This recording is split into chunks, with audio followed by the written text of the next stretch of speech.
Do you know what time it is? It's supernatural story time. And if you're easily scared, and even if you're not, there's only one thing left to do. Just turn off the lights, because these are stories that you listen to only in the dark. The darkness in the closet. When I was a teenager, like a lot of guys back then, I used to make money mowing lawns over the summer. My mom was on the board of a community service organization that had set up offices in an old 3-story Victorian house in the downtown area of our community and had managed to get me a job there doing yard work on the weekends. It was a large yard, and so I had to take frequent breaks to stay hydrated and cool down. I had a key for the back door, so I could get into the building and get water and sit and rest in the old kitchen at the back of the house, which had been turned into a break room. The house, like many of the others in that part of town, had been built around the turn of the century by a prominent member of the community. It had once been quite grand, but time and neglect had taken its toll, and it was in serious disrepair before being rescued by the service organization. While the downstairs had been turned into office space, the upper 2 floors were not utilized for anything other than storage. I think at one point they had planned to do more with it, but money got tight, and they had to leave those floors in their original condition, which was by now pretty run down. The place was pretty creepy when no one else was around. There was nothing in particular that made it feel that way. It was just that it was exactly the kind of place that would make a good set for a horror movie. I didn't mind wandering around the ground floor, but I didn't ever want to go up to the 2nd or 3rd floor, even during the daytime. I'd gotten sort of used to the sounds the house made and didn't think much of it. An old house has a tendency to shift and settle, and in our part of the Deep South, the summer heat and humidity can actually cause a house to expand, causing a whole other set of creaks and groans. The old heart pine floors were beautiful, but they also squeaked and cracked whenever anyone walked on them. If anyone else were in the house with me, I would have heard them. One Saturday in August was particularly hot, and I had arrived early in order to get a jump on the job, since heavy storms sweeping in from the Gulf were predicted in the afternoon. I got started and had actually taken care of most of the mowing and edging before I took a break. I could see the enormous gunmetal gray-hued clouds building from the south, and it looked like it was going to be a real doozy of a storm. I finished my break quickly and finished up loading the lawnmower in the back of my pickup truck just as the first fat drops of rain splattered around me in the driveway. Since it looked like the rain was going to be heavy enough that visibility would be severely reduced if I tried to drive home, I'd figured I'd wait till it let up a little before driving. By the time I stepped into the kitchen area, it had gotten really dark outside. It was almost as if twilight had fallen in the space of just a few minutes. I turned on the light so I could see better and wandered into the hallway where there was a little portable boombox radio and turned it on to keep me company. I wandered over to the front door and looked out across the wide front porch at the rain outside. It was still coming down in sheets. As I turned to head back to the kitchen, I glanced at the staircase leading to the 2nd floor. Even though I had seen enough horror movies to know I was better off not going up there, I was curious enough to want to explore. After all, those movies were just fiction anyway, right? The sky had lightened up a bit, which was good because the fixtures had been stripped and the power cut off to the top 2 floors. I could see that the area at the top of the stairs was bathed in a weak blue glow from the ambient light filtering in through the upper windows. As I mounted the stairs, listening to them groan under my feet as I climbed, I listened carefully for any sounds that didn't correspond to my footfalls. As I expected, nothing seemed amiss. The 2nd floor contained 3 large bedrooms separated by a long hallway. I peered into each one but found nothing particularly interesting. One contained a banker's boxes full of old files, another held disused office furniture and supplies, and the last one had a mattress and some old furniture that had presumably come with a house. I was pretty beat from a long day, and in any other situation a mattress might have been tempting to crash on for a little nap, but this one had seen its better days and didn't look at all comfortable. Besides, it was faded and stained with God knows what, and I wasn't about to touch that with my body. There was a set of stairs at the back that led to the third floor, which was really little more than a large attic with a window at either end. It had, or at least at one time had, lighting, and judging by the faded and tattered wallpaper, it had probably served as a bedroom. At the far end was a closet, which lacked a door and at first glance appeared empty. As I studied the closet, it seemed odd that I really couldn't see inside of it. In fact, it seemed like just a black hole. And when I say black, I don't mean like dimly lit by the ambient light in the room. I'm talking complete absence of light. I thought that it was odd and frankly quite ominous. I mean, we've all seen a closet door left open, and invariably some light filters in from the room it is in, but in this instance that was not the case, even though the storm had abated outside and the sky was brightening. I debated crossing the room to have a peek. On the one hand, it was very freaky looking, but on the other it wasn't, as if I couldn't take care of myself. It was the middle of the day, and the thought of a house actually being haunted seemed silly. I sucked up my courage and approached the closet. To my relief, the darkness, which I had originally perceived appeared to have only been an optical illusion. Now that I was closer, I found that a little light did seep into the space. I peeked inside and at first saw nothing, but as my eyes adjusted, I saw that for some reason the back of the closet, which appeared to be about 6 feet deep, was slightly brighter than the front. As I continued to stare, I was startled to realize I could make out a figure standing there. It was about 3.5 to 4 feet tall and was swaying slightly. I also began to perceive a sound, like a slight sobbing or crying. It was then that I realized that the figure was a small boy, his back turned to me, and he seemed to be crying and saying over and over again, "I'm sorry, Mommy. I'm sorry, Mommy." I was torn between fright and concern. I obviously never expected to find anyone in the house, but this little boy seemed real enough. And what if there was something really wrong with him? What if he had run away from home and somehow found a way into the house? Maybe while I was mowing the lawn. I couldn't just leave him here. I cleared my throat, hoping that he would maybe hear me and turn around. I had no idea what I'd do next. It wasn't really my responsibility to deal with. Maybe I should just call the police and have them deal with it. Apparently the little boy hadn't heard me and just kept sobbing, repeating the phrase, "I'm sorry, Mommy." "Excuse me," I said, not really knowing how else to get his attention. No response. "Excuse me," I tried again, a little bit louder this time. "Do you need help? Can I help you in any way?" The crying and talking stopped, but the little boy still wouldn't turn around. I stepped into the closet, unsure of what I was going to do. I didn't want to put my hands on him. You never did know what kind of reaction it could provoke, and what if he was a victim of abuse? Touching him might do more harm than good. Cautiously, I stepped closer. "Really, if you need help, I didn't get to finish the statement as he began to turn toward me.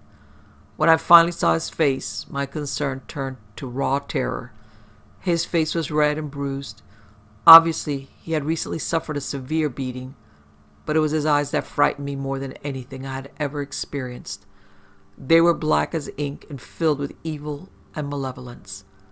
"I'm sorry, Mommy," he stated once again, but instead of the childlike voice he had used before, it came out as a low demonic rumble, and smoke emerged from his mouth as he spoke. This was no little boy, at least not anymore, if it had ever been. I backed up a few steps, unsure if he intended to chase me. As I reached the closet door, I turned and bolted. I took both sets of stairs, 2 at a time, thinking of nothing else but getting out of there. I didn't bother to turn off the radio or the lights as I ran down the hall, through the kitchen and out the back door. I didn't even bother to lock it on the way out. I just knew I had to get the hell out of there. I never did return to that house, and I never did tell my mother what I had seen. She was a very rational academic who believed that everything had a perfectly reasonable explanation, and she never would have believed me. I simply made an excuse about having too many other jobs and wouldn't have the time to dedicate to really doing a good job there. She seemed skeptical but didn't put up too much of an argument. I've long since moved away, and they tore down that house a few years ago to make room for a multi-story office building. I don't know what I saw that day, and I suppose I could have done some research, like some people do, to find out if there was ever a little boy who lived in that house, or if any tragedies had taken place there.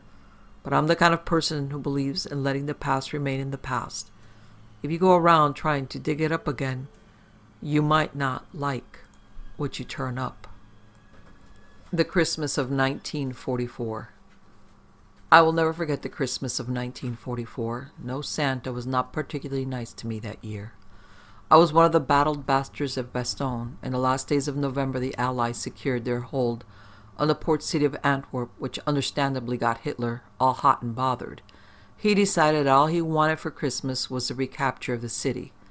This was a problem for me because my unit was holed up in the little Belgian town of Bastogne, and the Germans would have to evict us before they could push on the port. My unit, the 502nd PIR, was positioned to the northwest of the 506. If you don't know who they are, go watch Band of Brothers. I'll wait.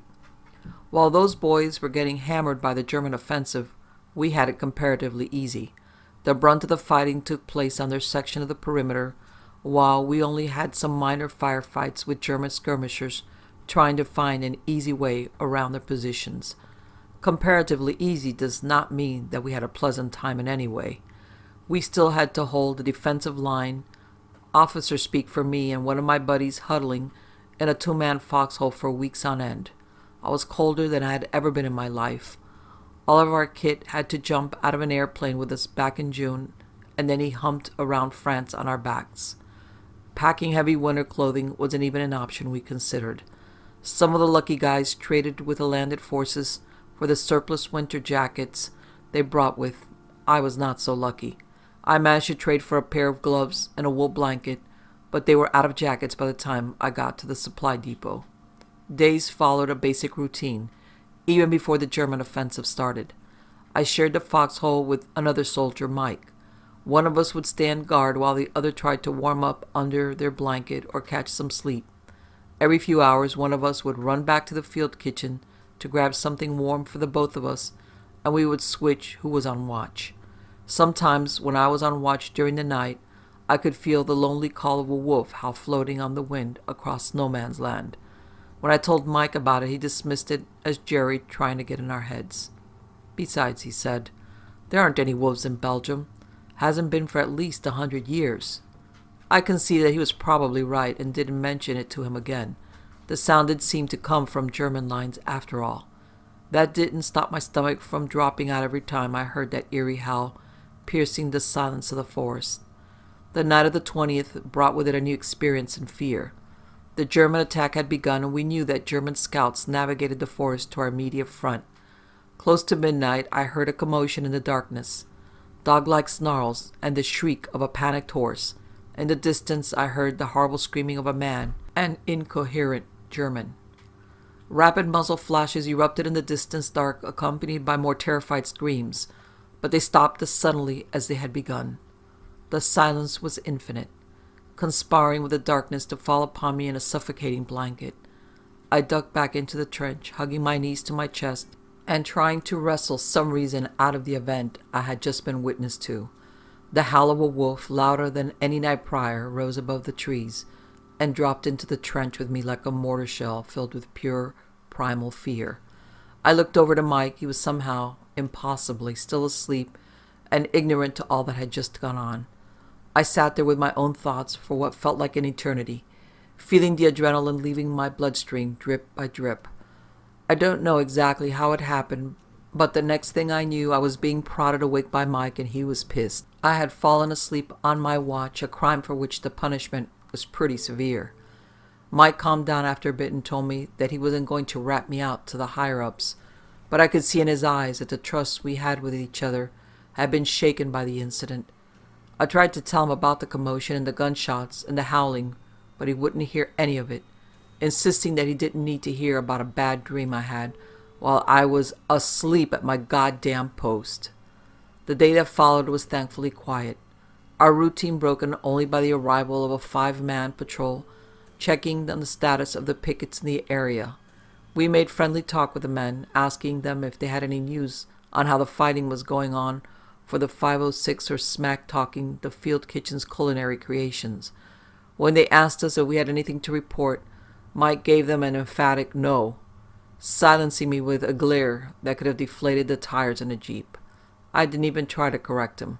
A full report would likely have led to one of us slipping that I had fallen asleep, and neither of us really wanted that. The early hours of the 22nd, I was back on watch. The German assault was in full swing, and we could hear sporadic gunfire off to the east. Mike had just come back from the kitchen with a thermos of coffee and a can of now lukewarm beans. It was probably the worst coffee I had ever had, and yet I would have given my left nut for double rations of it. I leaned against the frozen mud that made up the wall of our position, sipping the black concoction and feeling it burn gently down my throat. Suddenly I heard gunfire off to the west, coming from the foxhole of another American picket about 200 yards away. The other foxhole was really pouring it on when the gunfire came to an abrupt halt. I readied my rifle, anticipating white and gray trench coats to come charging out of the tree line into the moonlit clearing. From the other foxhole, men were yelling something I couldn't quite make out. A bestial roar raced out of the night,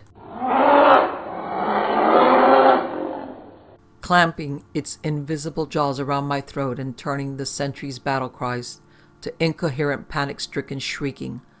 One more gunshot cracked out, then silence. I looked at Mike. He was awake this time, looking at me wide-eyed. "What the hell was that?" he asked, his normally deep voice giving way to the squeak of a terrified child. I don't know," I replied, doing no better at hiding my fear. We sat in silence for a good 20 minutes. Mike stood up and grabbed his rifle to stand watch with me, but it soon became clear that no attack was coming our way. "We need to do something," he said, breaking the silence. "I know," I agreed.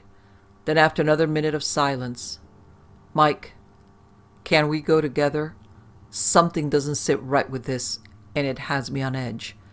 He agreed that we should check it out together, but he was just glad that I was the one to say it and not him. What we found did not put us at ease. We found the shredded remains of the 2 soldiers who had occupied the fighting pit scattered in and around their posts. The red mess of one man was still in the pit, his throat ripped out and his chest torn open to expose his lungs and shattered ribs. His partner had tried to make a run for it, but hadn't gotten far. A mere 20 feet away, parts of him lay strewn about the forest, his nearly limbless body face down in the snow, 3 savage gashes running parallel across his back. We noticed footprints in the snow leading from the foxhole to the second victim. They were unlike any I had seen before. They looked like the prints of a dog or a wolf, but they were enormous, bigger than any I had ever seen back home. "We need to go, man. This isn't right," Mike said, whispering it like he thought something might overhear. "What could have done this? German war dogs? Wolves?" I stood still, taking in the scene. "I don't know. I haven't heard of German war dogs doing something like this. And there ain't no wolves in Belgium.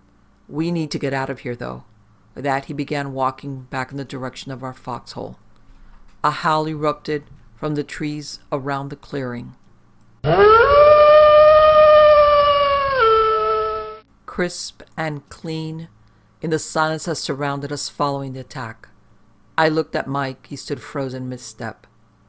"There aren't wolves in Belgium, kid," he said without turning. "There just aren't." And with that, he continued to trudge through the snow. The next few days were quiet on our section of the perimeter. No enemy contact, German or otherwise. Our superiors had the bodies removed and positioned another picket near the old one. Nobody wanted to get back in that foxhole after what happened. Speculation flew around the ranks. The general consensus was that German skirmishers attacked with dogs and retreated before reinforcement came. Mike agreed with this, not because it was the most logical, but because deep down I think he wanted to deny that there was something else in these dark woods with us. I didn't buy it for a second.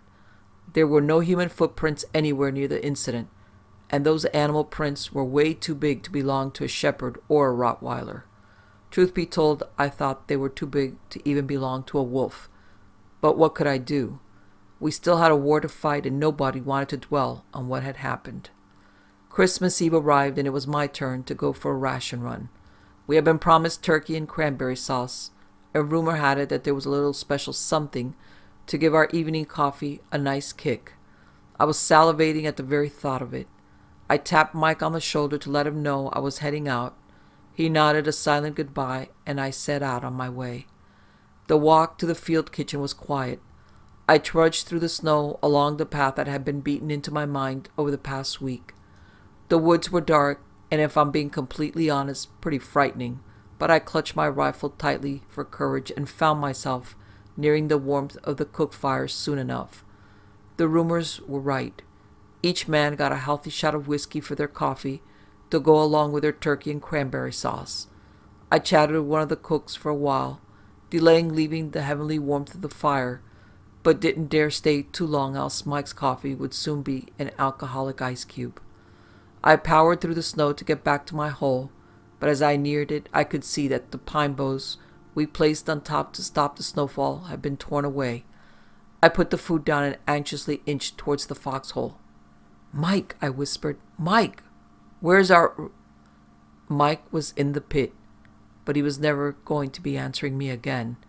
His body lay sprawled in the bottom of the pit, vicious gashes crisscrossing his exposed flesh, and enormous chunks of meat missing from all over his body. I started to back away, the hair on the back of my neck prickling and sending shivers down my spine. I fanned my rifle around the area, keeping it at waist level, looking for anything that could have done this. Then I saw it. 2 red eyes staring at me from maybe 20 yards away. I blinked and started to make out that body that was attached to those evil eyes. It was an enormous wolf, white as snow and perfectly camouflaged for the environment. I was paralyzed with fear. All I could do was keep staring at it. The wolf looked awkward, its front legs bowed out strangely. It slowly dawned on me that it wasn't on all fours like a normal dog or wolf, but was crouched like a hunter stalking his prey. What I had taken for front legs were in fact arms, each ending in terrible hands with wicked claws and long, powerful fingers. Suddenly the creature reared up on its hind legs, arms flaring down and out to each side, fingers spread to show off its claws in an act of intimidation which was absolutely working. The wolf thing cut loose the most ferocious roar I had ever heard and charged at me, snapping me out of my daze. I raised my rifle to fire, but it was too late. The creature closed the distance with quick, powerful strides and batted the gun away before I could use it. It brought its other hand round in a wicked downward arc, its claws slicing into the flesh on my shoulder and chest. I fell back, slamming hard into the snow-covered earth. The creature was upon me in an instant. It opened its great maw and lunged for my throat. I raised my arm to block the attack, my savage shoulder protesting with jolts of pain. The beast's jaws clamped down on my arm and began shaking it like a dog would its favorite toy. It was shaking my arm so violently my entire torso was lifted from the ground with every jerk of its head. Every time I came up meant that I needed to take another trip back down, slamming my back and head into the hard-packed snow. With enough force, the lights in my head began to flicker.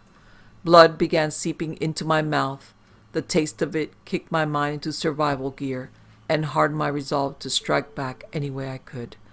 Blinded with pain, I fumbled with my free arm to find something, anything to defend myself with.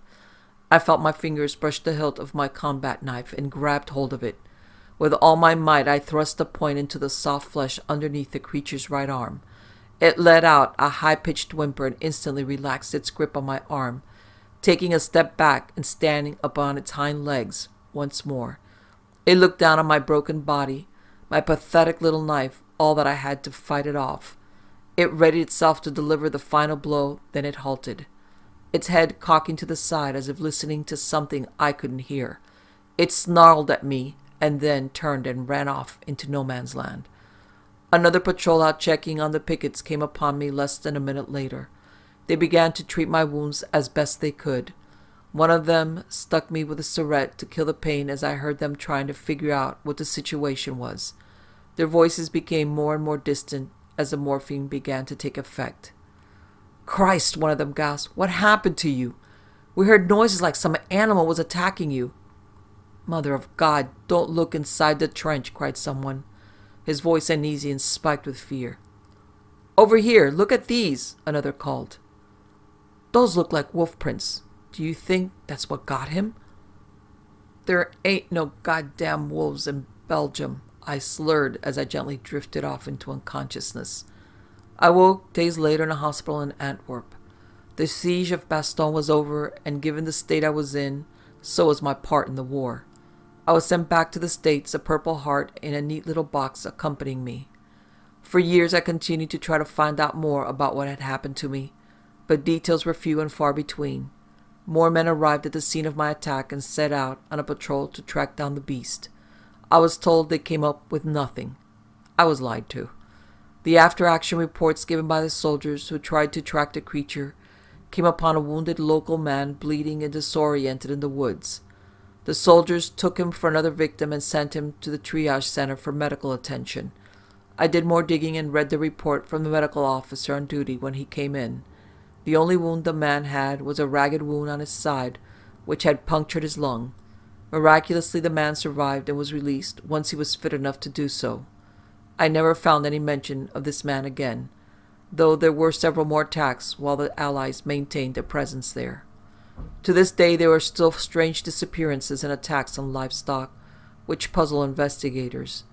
Deep down, I know that the beast who attacked me, the loup-garou of Bastogne, is still at large. Fear on the Bayou. The name is Davis. When I was growing up, I lived in Baton Rouge, a fair-sized city in southern Louisiana. My family was Cajun, and we were deeply rooted into our heritage as well. Every Sunday night, my grandpa would sit around our outdoor bonfire and cook us pulled pork. It was quintessentially simple southern life, and I loved it. Of course, all good things come to an end, even abruptly. This is the story of how my simple life came crashing down. Now, I'm not the best writer, seeing as I never completed high school, so bear with me. My grandpa owned a houseboat out by a small town named Chauvin. It was a rural community surrounded by swamps, marshes, and rednecks who sat with their guns while reading about the federal government takeover. These were fearless men and women who could beat back alligators while downing a 24-ounce beer. Remember this. My grandpa invited my friends out to his houseboat on one August weekend in 1987. School was resuming in a week, and I was a junior in high school, 16 years old. I was a rebellious boy who chain-smoked cigarettes, wore a long blonde mullet, and hung out with the wrong crowd. Needless to say, my friends were pretty rough around the edges. Trailer park boys, raised with abusive fathers in a broken home. These friends of mine were adverse to nearly all hardship. My friends all accompanied me to the houseboat. "The more the merrier," Grandpa said enthusiastically. So on August 15th, we packed our clothes, Walkmans, and Playboy magazines into my friend's Jeep Cherokee and headed down to meet my grandpa in Chauvin. The three friends who went with me were Rick, Calvin, and Philip. Rick was the burliest of the bunch, almost never seen talking and almost always seen grunting while wearing a tank top. Calvin was rambunctious and small, but make no mistake, he had broken his nose in fistfights. Philippe spoke with broken English and was horribly uneducated. He had dropped out of high school years prior, but was fun to be around. "All right, boys, get your shit together. We're heading down to the bayou," I remember saying as we all cheered and toasted our beers. It was a particularly sweltering, brutal day in August, where you could feel the evaporation seeping through the dirt and into the unforgiving sunlight. The heat was just unbearable that day. My friends and I tossed around banter, drank our beers, and listened to Leonard Skinner on the most uneventful car ride down to the houseboat. At one point, we drove by a park ranger. He seemed friendly enough, and he began talking with us. We hid the beers in the back and rolled down our windows. "What are you boys doing this far out?" he said, exuding his friendly demeanor. We were far out. We had passed civilization half an hour ago. All that could be seen was swampland. "Well, sir, we're just here to spend a few nights down at the family houseboat. Go fishing, take the boat out. Maybe see if we can catch some damn alligators, Calvin said, chuckling. All right, well, keep in mind, boys, there was a disappearance here 2 weeks ago. The government's land has been reopened today, but just keep an eye out. The strait attributed it to alligators. Apparently, this heat wave has depleted their food supply. Maybe it was something different. Who knows?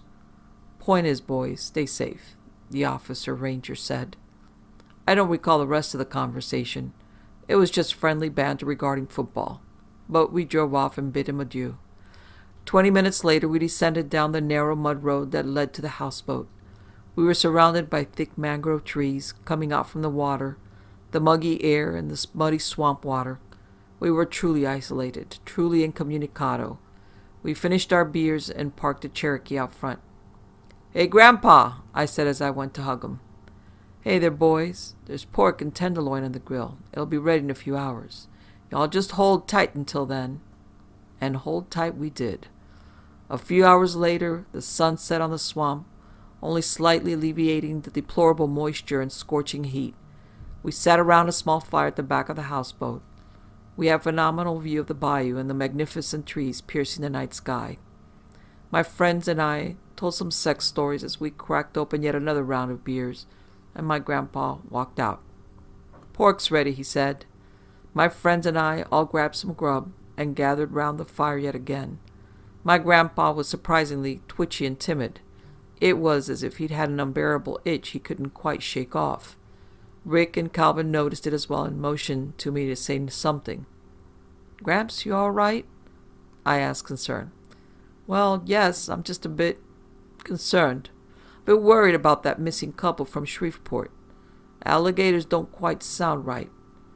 Not that it's my problem or jurisdiction, but it ain't quite right, boys, he said as he shook a little more. It was a piss-poor excuse, but I ignored it. At this point, you may very well think I'm giving you that cliched campfire story where things go awry in a mysterious way. You may be right to think that, but I know something far more sinister was in play. As we finished the third round of beers, we heard some rustling of leaves, and the wind began to pick up rapidly. I paid no mind to it, although Grandpa sure as hell did. Minutes later, there was a faint thumping sound coming from behind the houseboat, somewhere near the storage shed. That's when I began to move around in my chair, sensing something was certainly going awry. Just seconds later, I looked around. Guys, where's the hell is Philippe? I asked, growing more and more concerned. I turned to see Grandpa. He was beginning to walk inside, just muttering incoherent French phrases to himself. He was bilingual, unlike myself. Hey, Philippe! Hey, come on! Out here, now. You ain't scaring us, Calvin said, laughing. The wind only began blowing louder, howling through the bayou. Despite all the wind, the water remained eerily still. I remember staring into the murky waters, seeing through its stillness. As the trees howled, the water just stood still. Soon after, the torrid weather subsided immediately, giving way to a gust of cold. It was unheard of to feel such intense cold in the summertime, especially moments after 95-degree-plus weather. Rick spoke for the first time in quite some time, saying, Something is fucking wrong. Davis, something is fucking wrong. As we searched for Philippe, we heard an intense yelp, a stinging cry that could be heard from miles away. The birds flew away at the sound of the scream. It was Philippe. It had to be. Go, go, go, go, go, right now, go! That was Philippe. I know it, I yelled. We looked at each other, exchanged glances, and bolted towards the direction of Philippe's yelps. The crying grew louder and louder. It pierced the ears. Then it stopped, simply stopped in a blink of an eye. I gulped. I figured the alligators had gotten to the poor bastard. As we continued walking, we stood clear of the water, often yards away, to make sure nothing lunged at us. None of us would have admitted it, but we were consumed by fear. Seconds later, we saw Philippe. He was walking back from an isolated circle of trees somewhere in the swamp. Before Rick and Calvin could go and speak with him, I quietly told him that it might be best to go back to the houseboat. Without Philippe seeing us, we quietly snuck back to the houseboat. We approached the moss-covered and moisture-drenched wooden entrance and let ourselves in. There we saw Grandpa sitting on his rocking chair, sipping on a bottle of whiskey. Boys, sit down, right now. Boys, I knows yous heard that screaming, and Davis, I'm glad yous didn't stick around to ask question. Grandpa said as he poured himself a fourth glass of whiskey. With all due respect, can you explain what the hell's going on? Rick asked, his tank top drenched in sweat. Grandpa cleared his throat and began to speak. Boys, I've been down here in the bayou for 74 years. My daddy lived down here. My dad's daddy lived down here. My dad's daddy's daddy lived down this way, and his daddy came all the way from Canada, and that daddy's daddy came from France. Cleared his throat again and began explaining once more. Now, they knew that while Cajun life was a simple life, it had its risks. Hurricanes, floods, but there was also much more sinister threat, something not created by God nor man. We call this the Rougarou. Rougarou? I asked, scratching my head. Rougarou, Davis, and I'm surprised none of you all have heard of this. The Rougarou is not a human creature. It's a thing. It's a beast. But not a beast of God. No. It's a beast more sinister. The Rougarou is a humanoid. Half man, half beast, huge in height, and it roams these damn bayous on lonely summer nights. I shook my head in disbelief, and Rick chuckled. Inconceivable. I figured although his Cajun folklore sounded familiar. Grandpa wiped the sweat from his brow, downed another glass of whiskey, and began speaking again, this time much quieter, as if someone was in the other room. Now, listen up. Rougarou's a shapeshifter, takes the lives of people dear, then takes their bodies, only to lurk around near. Thing is, it can take more than one form at a time. That's why it's so damn dangerous. That make any sense? Grandpa said, shaking his head furiously. He continued, I know that it's been lurking round. Those two kids, it wasn't an accident. I know that goddamn beast got to 'em. I know it did. Are you senile? Calvin said, laughing. Rick looked more convinced, his arms beginning to shake a bit. Grandpa was still shaking as well and lifted a finger at Calvin. The Rougarou has been in this swamp for centuries. The Acadians brought their sin with them, and this brought to us the Rougarou. Feeds on the souls of the damned. We all know that's all of us, Grandpa said, shaking more furiously. Philippe, that ain't Philippe, boys. Suspect something entirely different. Let him wander the woods tonight. We don't sleep, we keep watch. And keep watch we did. Grandpa took the upper floor, Rick and I the kitchen, and Calvin the outside. Rick and I sat mostly in silence, occasionally discussing how little we believed this shit. Then the screaming resumed. Except this time we couldn't pinpoint the source. Within minutes of frantic Rick, myself, Grandpa, Calvin, and even Philippe found ourselves outside the front door of the houseboat. What the hell was that? Philippe said as he strolled over. Grandpa lowered his brows and Rick shook in trepidation. Even Calvin looked phased. Is everyone all right? Grandpa asked. We all looked around. There were 5 men, just as there had been 5 men earlier that night. 2 of you all is lying, Grandpa said. I can grab my shotgun, but 2 of you ain't telling the truth. 2 of you. Philippe looked shocked, but before he could speak, my grandpa punched him square in the jaw. He was an old bastard, but damn, he could throw a punch. Philippe was out cold, laying in the mud, nearly motionless. What the fuck was that for? Calvin yelled. Shut the hell up, Calvin, unless you're lying yourself. Philippe ain't one of us. Ain't one of you ain't either, Grandpa cried out. I'll get my shotgun if I got to. I ain't scared. I ain't fucking scared. Grandpa shook with fear and loathing, his face a livid tint of red. The cold wind resumed and we walked inside. And by we I mean myself, Grandpa, Calvin, and Rick seemed to have disappeared. The ear-piercing scream. Within seconds everyone had run inside to ask who the hell had been hit next. Rick whimpered and Calvin pleaded that he had done no wrong. Grandpa looked unconvinced and then glared at me. Boys and others, it is 4 a.m. I recommend we rest. Lock the doors to your bedrooms and sleep with one eye open if you must. We mustn't fall victim to the Rougarou, Grandpa said. Around 5:30 a.m. I was awoken to the sound of heavy thuds. I heard discreet chatter from the room adjacent to me, Calvin's room. Hey, Grandpa, is that you? Calvin said. Boy, Grandpa's been dead for 4 years. I've been waiting for this day. Good night, Calvin. Grandpa said. Grandpa? Before I could yell, "Holy fuck," I bolted out of the room as screams commenced. I snagged the keys off the dining room table and hurried to the Jeep. I saw the Rougarou in its unaltered humanoid form as I drove off into the rising sun, its hairy face grinning in the second-story window. When I arrived at home, I was called in for questioning. Why are 4 people missing? Why are you alive? Are you innocent? It was the most grueling 18 hours of my life, dealing with question after question from the Baton Rouge Police Department. I told them I suspected it was alligators, but never knew for certain. Once I heard the shrieks, I said I drove straight home. Case closed for the Baton Rouge PD. A lifetime of fear, however, commenced for me. I haven't set foot in the bayou since, but I know that on the muggiest of August nights, someone resembling my grandfather wanders the bayous, looking for men and women with dirty souls.